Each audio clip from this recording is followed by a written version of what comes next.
Mehrfacher Weltmeister, Gesamt-World-Cup-Sieger und Olympiasieger. Es geht auf in einen Skitag mit Benny Reich. Dabei fahren wir mit ihm am Hochzeiger, seinem Heimatgebiet, Ski, werden ein paar Skitechnik-Tipps aus ihm rauslocken und wir zeigen euch auch, was es hiermit auf sich hat. Nichts wie auf in diesen Tag. Beim Skifahren, wenn man gewinnen will, muss man aus sich rausgehen.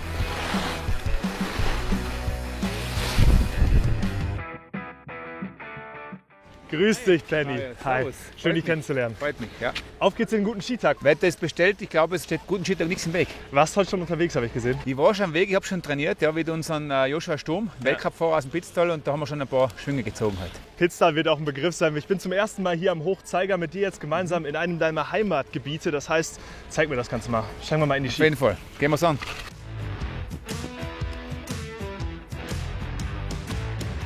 Auf geht's. Ja.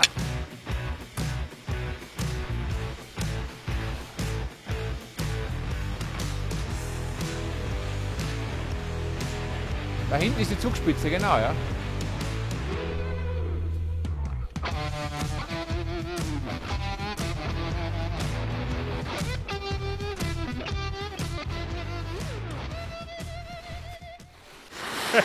Hey, du fährst mir sowas von davon. War cool, oder? Ja, richtig lässig. Ja. Also ich meinte gerade schon zu dir, ein wahnsinniger Sport, oder? Ja, unglaublich. Immer wieder toll.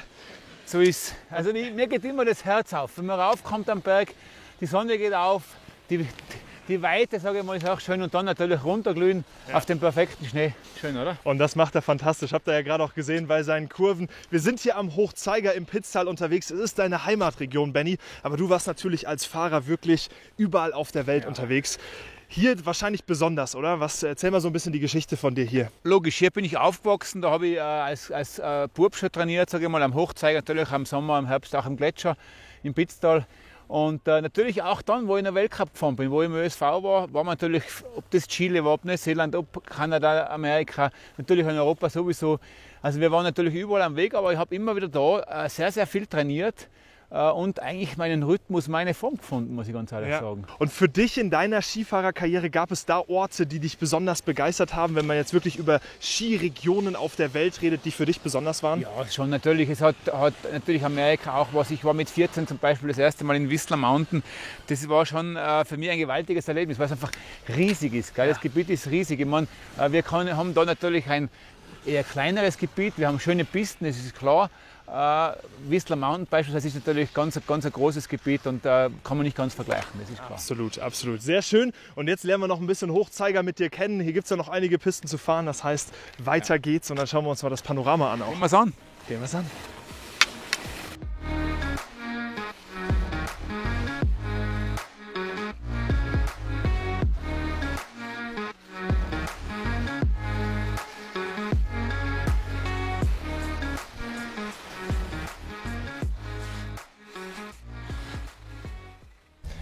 Benny, 20 Jahre ist jetzt Gesamt-World-Cup bei dir her und trotzdem bist du hier auf dem Skigrad vor mir wieselflink unterwegs, links, rechts, Kurzschwung, mittlerer Schwung. Warum ist der Sport für dich immer noch so begeisternd? Ja, es ist einfach es ist ein dynamischer Sport, das findet in der Natur statt, findet in der Gesellschaft statt. Das ist auch ganz entscheidend für mich. Also es ist mir eigentlich als Aktiver gar nicht so bewusst gewesen, dass dieser gesellschaftliche, soziale Aspekt beim Skifahren eigentlich gewaltig ist. Ja. Beim Rennfahren, also man hat ja als Zuschauer gewaltige Nähe zum Athleten eigentlich oder zu der Athletin. Man kann theoretisch sogar direkt vor dem Rennen mit denen in der Gondel sitzen. Aber natürlich auch so, wie wir jetzt uns da treffen und gemeinsam sozusagen Skifahren und eine Freude haben. Wunderbar. Und wenn du da an diesen Gesamt-World Cup zurückdenkst, an diese sehr, sehr aktive Zeit, was verbindest du mit diesen Momenten für dich? Ja, ich meine natürlich, das Rennfahren an sich ist schon ganz was Besonderes. Da muss natürlich sehr, sehr viel zusammenstimmen. Man braucht ein gutes Team hinter sich. Ja. Wenn man es schafft, dann auch, sage ich mal, gut zu fahren, am Ende vielleicht zu gewinnen. Das sind schon dann große Momente, wenn man sich gemeinsam auch mit seinem Team, aber auch für sich alleine auch freuen darf. Ja, und da hat es natürlich auch besondere Momente. Man erinnert sich so ein bisschen an das Battle im Slalom. Ja. Das ist natürlich ganz besonders. Ist das was dir sehr hängen geblieben ist in deiner Karriere? Oder ist es einfach generell dieses Gefühl, mal auf dem Podium zu stehen und dann auch solche Medaillen abzuholen? Auf jeden Fall, im Prinzip ist genau das, oder? Das beispielsweise Schladming, 60.000 Zuschauer. Bigmark zum Beispiel war ganz ein guter Fahrer, ein Schwede, der hat Bestzeit gefahren. Nachdem ist der Mario Matt gekommen, hat nochmal was draufgesetzt und die Leute schreien, man bekommt das mit am Start. Und ich war der Letzte, der sozusagen jetzt noch am Start steht und das dann machen muss. Das ist schon ganz was Besonderes. Also dieses Gefühl dann zu haben, jetzt wirklich aus sich rauszugehen, ohne irgendwas zurückzuhalten. Das ist ja, sagen wir, kann man auch ein bisschen übersetzen, sozusagen in das normale Leben, unter Anführungszeichen, nichts zurückzuhalten, mit einer Überzeugung da reinzugehen. Man macht das oft ein bisschen immer mit Zurückhaltung. Also das Leben auch bei mir, ganz ehrlich, ist manchmal tut man ein bisschen vorsichtig und traut sich nicht so richtig. Beim Skifahren, wenn man gewinnen will, muss man aus sich rausgehen. Da hat man keinen Bereich auf seinem Hang, wo man nur eine Hundertstel verlieren soll. Und das ist schon etwas, was man vielleicht ein bisschen abgeht, ganz ehrlich. Und um zu gewinnen, braucht man auch eine gute Skitechnik. Und das machen wir jetzt gleich mal. Wir gehen jetzt noch mal eine Runde Skifahren und dann will ich mal aus dir so 2, 3 kleine Tipps rausholen, die ihr vielleicht für euch anwenden könnt und das bei denen hängen. Schaut euch das mal an hier. Was für ein Traumwetter.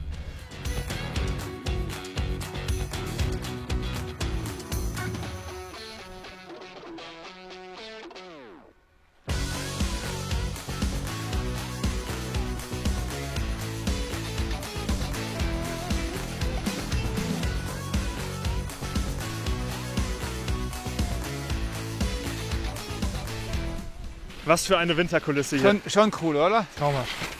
Da haben wir zum Beispiel, man kann es direkt riechen, finde ich, Stimmt, den Zirbenwald, oder?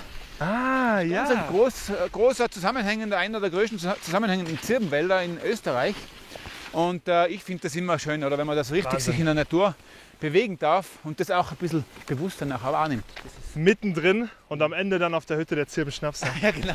Auf den spekulierst du, oder? Wahrscheinlich. Ganz am Ende.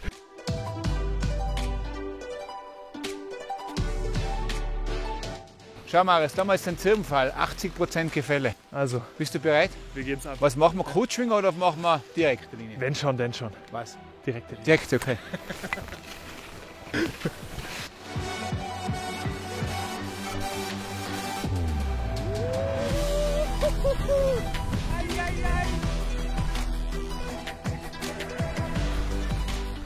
So kommt man auf Geschwindigkeit.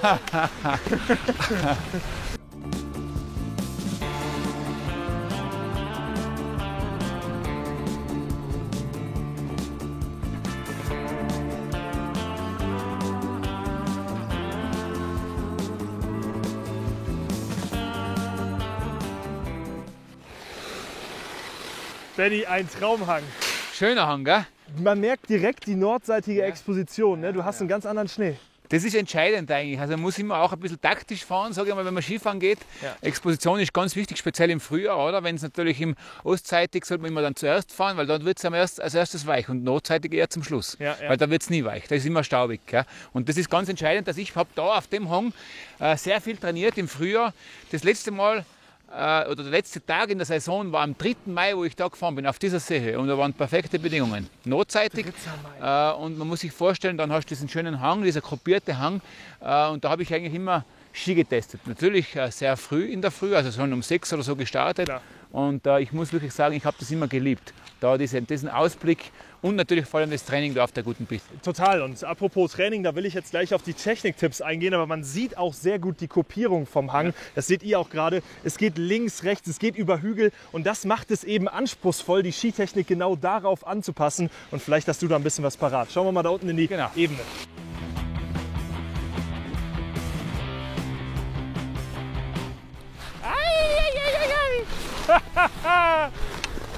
Es staubt schon wieder. Da staubt es, Es gell? staubt. Ja, Wahnsinn. Super stark. Super schön. Marco Odermatt hat zu mir gesagt, Rennsport ist wie Formel 1 und der normale Skisport, der ist eher wie klassisches Autofahren. Trotzdem aber die Frage an dich, Benni. Was hast du für Tipps für die Skifahrerinnen, Skifahrer da draußen, die vielleicht 1 Woche, 2 Wochen im Jahr in den Skiurlaub fahren? Was kannst du da mitgeben? Also mal wichtig ist, gut vorbereiten. Ein bisschen Konditionstraining machen wird einmal nicht schaden. Wenn man dann am Ski steht, ist natürlich ganz entscheidend, dass man einfach, sage ich mal, so hüftbreit steht, gell? Die Knie beugt, Die Sprunggelenke sind auch gebeugt, also der Druck sollte da vorne sein, bei der Zunge, Knie gebeugt, Hüfte gebeugt, Arme nach vor. Das ist einmal so diese Grundhaltung, da hat man eigentlich einen stabilen Stand. Gell? Und dann geht es eigentlich schon los. Ich würde sagen, was man jetzt da hinten sieht, ist durch ein relativ steiler Hang. Ja. Und man sieht sehr häufig, dass die Leute eher so hinten sitzen, gell? So nach hinten gedrückt werden. Und das ist natürlich extrem anstrengend auch für die Beine. Das heißt, man muss sich vorstellen, wenn jetzt das der Untergrund wäre und wir fahren in diese Richtung, dann sollten wir eigentlich mit unserem Körper so leicht nach vorne geneigt. Ich glaube, das kann man sehen so. Gell? Das heißt aber, wenn jetzt der Untergrund steiler wird, muss ich mitgehen. Das trauen sich viele nicht, vor allem nicht, wenn schlechte Sicht ist. Und sich eben nicht nach hinten treiben lassen, weil das, was du ja richtig gesagt hast, vorne das Schienbein finden und an dem Punkt verliert man dann die Kontrolle, wenn man hinten auf dem Ski steht. Wird schnell, es kommt eine Unsicherheit auf. Ja, das ist einer der... Das ist ganz entscheidend, weil natürlich, wenn ich vorne den Druck habe, habe ich auch da vorne den Druck auf der Schaufel. Und das ist entscheidend, dass eben der Ski die Kurve macht. Ja. Und dann kann ich auch das Tempo kontrollieren, auch im steilen Gelände. Und da sind wir schon bei einem Punkt und das ist auch überhaupt mit dem Körper verbunden zu sein, mit dem Sportgerät und das geht übers Material. Da wollen wir jetzt mal als nächstes drauf eingehen, denn du hast einen der ersten Prototypen auch mitentwickelt im Thema BOA, also dem Drehverschluss. Schauen wir uns jetzt mal näher an.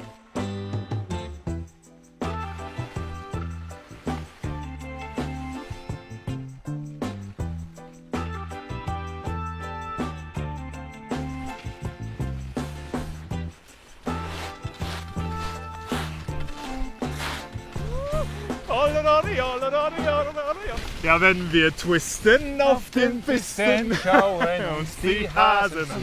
Ey, Wahnsinn, locker in den Beinen, so geil.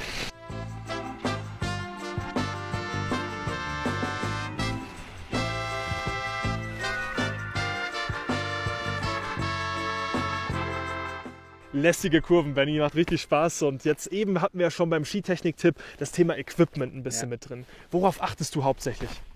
Ich würde sagen, das Material, das Ski zum Beispiel, muss natürlich zum Können passen. Das ist ganz entscheidend. Es muss gut präpariert sein, das heißt, die Kante muss gefeilt sein, es muss auch immer wieder mal Wachs drauf, das ist ganz entscheidend.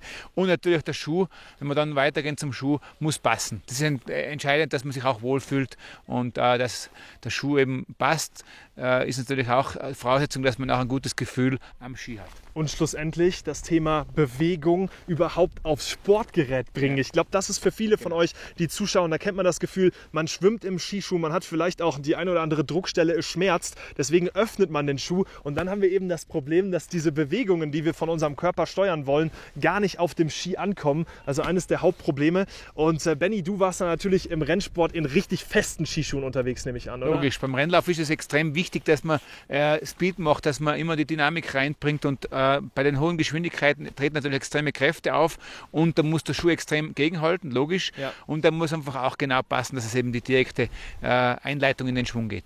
Und heute ein bisschen komfortabler, sage ich mal, nicht immer die Schnallen öffnen müssen, aber es natürlich können. Und was bei dir eben aus deiner Erfahrung auch entstanden ist, das haben wir ja ganz am Anfang des Videos auch schon mal gesehen, ist das hier. Ja. Denn das ist zum Beispiel einer deiner alten Schuhe und der erste Prototyp, der entwickelt wurde gemeinsam mit BOA, den du eben mitentwickelt hast. Ja. Und was wir hier schon sehen, ist eben diese Drahtseilführung und die Drehverschlüsse. Benny, verrat uns mal ein bisschen was hier drüber. Das ist ein Rennschuh von mir, den habe ich damals, also 10 Jahre ist es jetzt her, 2015 haben wir das dann umgebaut, das Teil, und da haben wir eben diese Teile raufgebaut von BOA. Damals noch ein bisschen schwach und hat aber eigentlich auf Anhieb relativ gut funktioniert, muss man sagen. Mittlerweile natürlich viel stärker gebaut, viel Know-how reingeflossen und wie gesagt, das ist natürlich ein spannender Weg, den wir da gemacht haben. Im Vergleich zu den Schnallenschuhen, welche Vorteile siehst du jetzt hier beim System? Dass man extrem genau einstellen kann. Bei der Schnalle ist es so, das drückt meistens da oben drauf. Wenn man sieht, wie das Seil verläuft, das hat diese Auswirkung, dass die Schale sich ganz, ganz schön um den Fuß rumschmiegt, sozusagen rumlegt. Und das ist eigentlich das, was entscheidend ist, dass der Passform eigentlich besser wird, dass man es extrem genau einstellen kann, weil die Kraft ist da. Und so gesehen würde ich einfach da viele Vorteile drin sehen. Wie siehst du es im Bereich der Performance des Schuhs? Ja, da kommt es viele, auch einige Kommentare, die geschrieben haben, hey, wenn es noch nicht im Rennlauf verwendet wird, wann kann das ja noch nicht so richtig passen? Wie siehst du das? Die Schnallenschuhe sind natürlich jetzt schon ganz, ganz lange auf dem Markt. Man hat da 40, 50 Jahre Erfahrung, das ist relativ neu.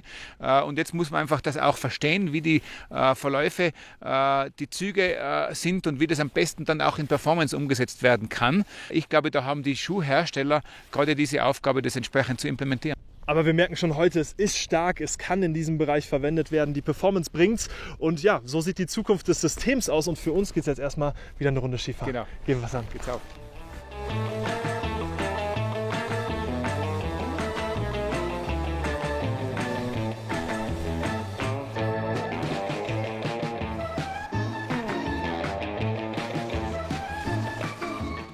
Benny, Hey Marius, danke vielmals.